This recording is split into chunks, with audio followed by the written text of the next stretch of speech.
Sandra Louisa from the Let's Paint Club, and welcome to another Daily Art Tips. So today we're just going to look at mixing your colours, making sure we know the importance of actually testing your colours out first before you apply them to the painting. So let's have a look-see. Okay, so I've got a painting that I did recently for one of the art projects on the Let's Paint Club membership site. So here we are.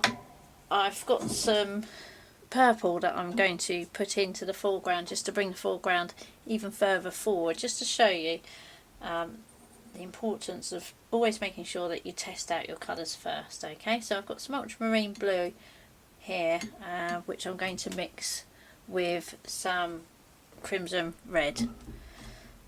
Let's bring the blue over and the crimson, mixing up our purple. So we've got some purple in there already, looking good, but I don't know what tone it is really until I've tried it out on the paper. I don't know the tone of it, I don't know the true colour of it really. I've got an idea because it's on the white porcelain, but how's it going to act on the paper?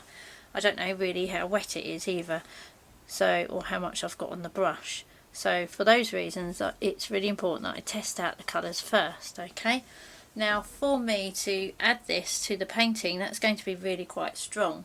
So the best thing for me to do right now, since testing it and I can see how strong it is for me to add some water to it, just to bring the colour down a bit more.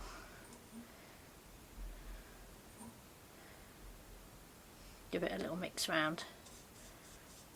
And I can see how much paler that is now. If I go to this one here that I mixed, it's quite different in colour. It's much more pinky red. So the choice is, do I use the first one that's mixed here, or do I use this one that's mixed here, that's in the foreground? And I think actually this might be quite nice to try in the foreground. It's about the right kind of tone, I feel, as well. So let's have a go and just mix that. Apply that to the picture. There we go. And I'll just soften the edges there with a bit of clean water. So that's probably about right. I can just add a little bit more just down on that second step.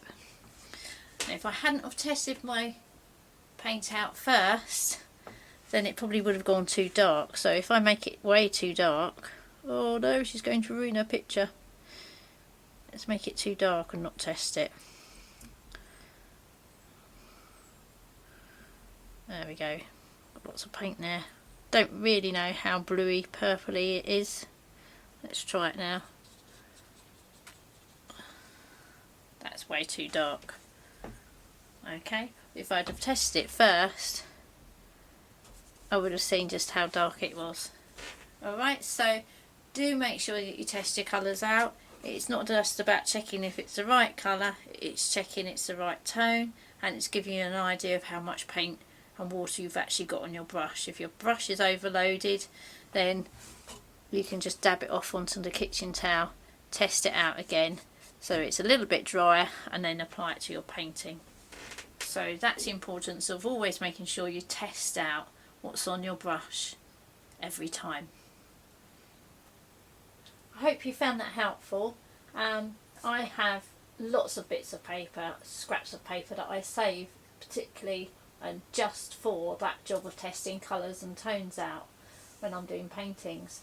The other thing is that you can always make notes of your colour mixes next to the swatches that you test out as well. So if you're doing your painting in more than one session, if you've made a note of the colours you've mixed, say a particular green that you've mixed using particular colours such as, I don't know, maybe a cadmium yellow and a Prussian blue, then you can write cadmium yellow, Prussian blue underneath your swatch, so that when you come back to your session next time, then you've got a note of the colours that you used to mix your green with, for instance. So there's another little tip there for you. So I hope you found that okay, and do like, follow, share and subscribe, and I'll see you next time. Thanks for watching. Bye for now.